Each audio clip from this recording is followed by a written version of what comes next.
Hello, Svetlana. Hello, Fragrantica. Nice to meet you. I'm Marie-Hortense. I'm the founder of Bastille. We are a French niche fragrance house, and our focus is to have the uniqueness and the originality of the niche with clean and natural and 100% transparent formulas. Natural ingredient that you use? So we're 95. So the idea is that basically I grew up in a family where natural was really important. You know, my mom always taught me to pay attention to what I put on my plate, on my skin. And so I was using natural cosmetics for a long time, but then I was quite frustrated that I couldn't find the equivalent of the beautiful brands such as Tata Harper, for instance, for fragrance. So there was kind of a gap in the market. And I was a bit frustrated by that, and that's what led me to create my own fragrance house together with someone who has more than 20 years experience in fragrance, so a huge olfactory savoir-faire, know-how. And we have created a collection of 5 fragrances with 95% natural ingredients, with 0 additives, so no solvents, no stabilizers. We also have no hormone disruptors, very important, especially today. And we're fully vegan. And we're called Bastille because basically, you know, we're made in France and we wanted a name that conveys that. The idea that we're French. Very symbolic of France. Exactly. And we also wanted to have a name that symbolizes kind of the wind of change or the revolution that we want to bring to the market. So today we are actually a bit present in the US. We have a few stores there. We just started this summer and it's going really well. And we are obviously in Europe, so Paris, London, but also Germany, Italy, Spain more recently. And we really see this demand for more natural fragrances, but also sophisticated fragrances coming in. So that's what we are about. When the brand has been found, in which year? I founded the brand actually 18 months ago, so it's still pretty recent. And we are in about 15 countries now. We have quite a confidential distribution because I really wanted to be in places who share our values. So we have, you know, some concept stores, some beauty stores, and also some perfumeries, but they always have this kind of focus to sustainability, natural, and clean ingredients, basically. So would you like to try some? Yes, sure. Sure? Great. All right. So what do you like? Me, I like a lot of things. I like oriental, I like floral orientals, I like Nice. white flowers, Okay. nuts. So, Svetlana, what do you like? let's start with floral. Floral. Okay, let's go. So we're going to go with, actually, this is our bestseller. So this scent was actually signed by Anne Flippo and Paul Guerlain. So we work with IFF, you know, the Maison de Composition, and Anne is a master perfumer there. She's incredibly talented, fabulous.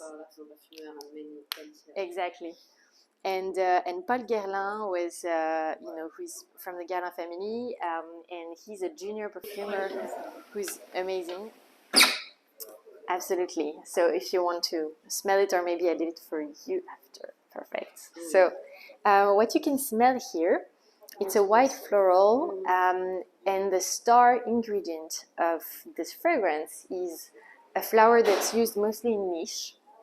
I don't know if it reminds you of something. There is a little bit of orange blossom and neroli, but that's not kind of the star of the fragrance. Maybe a little tuberose, but it's a tuberose. In a fresh way. It's a tuberose in a fresh way, exactly. So, you know, tuberose has kind of 2 facets. It can be either very fresh, very clean, light, and summery, but it can also be very animal, very strong, woody almost. And we chose to go with the clean facet. Yes. And we made it even cleaner and lighter with bergamot and green tea and matcha.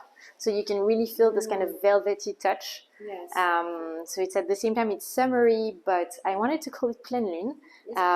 Yes, and I like the name, pleine lune. Thank you. Full moon. It's full moon. Yeah, exactly, in French.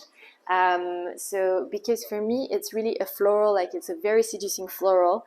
And it's a scent that you would wear in the night, you know, in the evening. But and it sounds at the same time, no? It could be summery, you said? Sounds yes, relaxing. absolutely. It's very relaxing. So that's the impact of the natural essential oil of neroli, which is calming and soothing, definitely. And Plénitude is also a good name for it because tuberose is a flower that you harvest only at night. Yeah, So it's more opulent exactly, at night, yes. exactly. So it's the idea of this scent. Okay, great.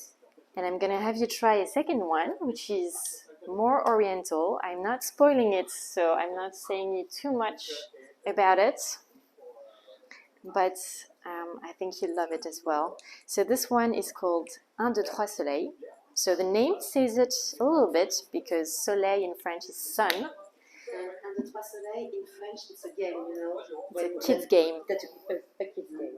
Exactly. You might know it in the US under the name Red Light, Green Light. So, you know, when kids are... Yeah. And this is a play actually around oriental notes and childhood memories.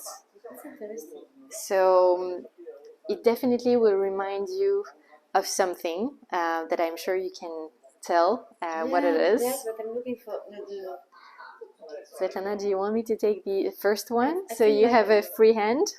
This like one I should take. I feel like woods in the dry down. Yes. Sandalwood and cedarwood, but There is a bit of cedar, definitely.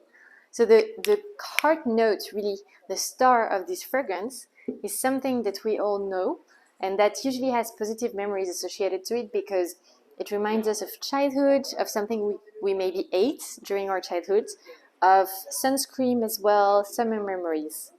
It's almond, actually. Ah, yes, almond. You're Almond. Right. Sorry, yes, you're totally right. There's almond, and there is a bit of vanilla as well, and there is tonka bean. Yeah. And what you smelled very rightly is actually bottom notes having more woody kind of notes, and also incense and benzoin. So really something a bit more like dry-ish. And so it's a gourmand and addictive fragrance, not too heavy, but not too sweet. We wanted something that was not, with too much sugar or ethyl maltol and these kind of molecules. And it's funny because almond Trois Soleil is a kids game, and the almond we might also school because of the Play-Doh.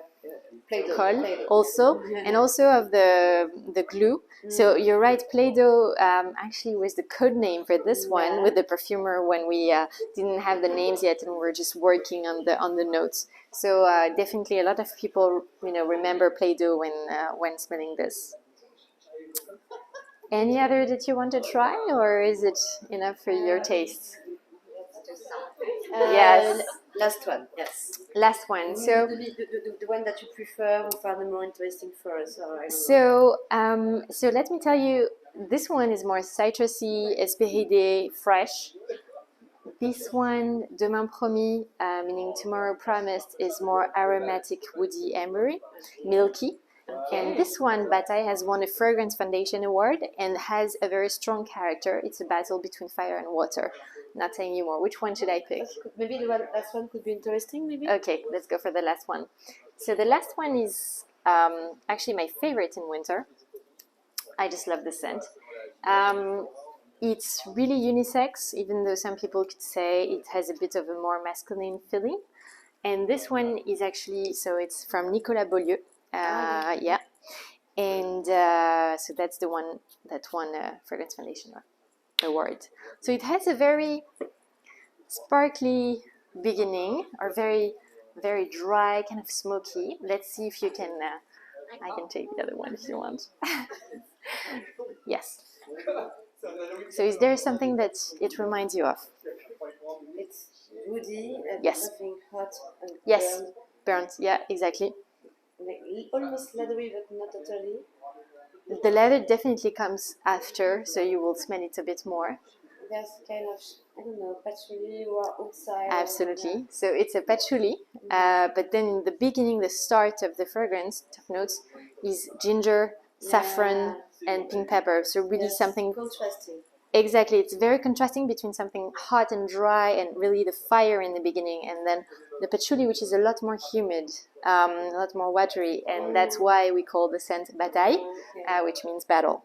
So it's really unfolding on your skin. Okay. Yes, there's a contrast game which is interesting in the fragrance. So as you can see, they're very different from each other. It's 5 scents, 5 different fragrance families. for everyone to find a matching taste in the collection. And they are delicate. It's not heavy, It's Yeah. They're simply delicate, subtle. Exactly. So we really worked on creating scents that would be, not too opulent, because it goes also well with the fact that we're natural, transparent. Yeah, exactly. And our specificity is that you might know that perfume is still considered as a trade secret, so it never reveals its ingredients. And basically, where Bastille is different is that we actually, thanks to our partnership with IFF agreed to give out the full formula of the fragrances. Open source formula? Yes. Okay. So we're open source. We break down, and we don't even, we break down to the level of what's in the bases that people use, because sometimes fragrance houses would tell you we use, this kind of like, I don't know, cannabis base. But actually, there's more. It's not one ingredient. There is maybe 5 ingredients. Exactly, it's an accord. So you have to go down, to the note level, and it's a huge amount of work. But we're really happy to do that because we truly believe that people, it's 2021. People want to know what they put on their skins. To understand what perfume are made of. Exactly, Yes. exactly. And we are happy to use also 5% clean synthetics and to do a lot of education and explain to people what naturals are about, what clean synthetics are about, that you can find them. Synthetics are not necessarily evil, definitely not. And to really try to educate and do a lot of content, articles. Yeah, exactly, inform people about it. Okay, great. Thank you so much. You're welcome, Sophie. Discovery. Thank you, Svetlana, and talk soon.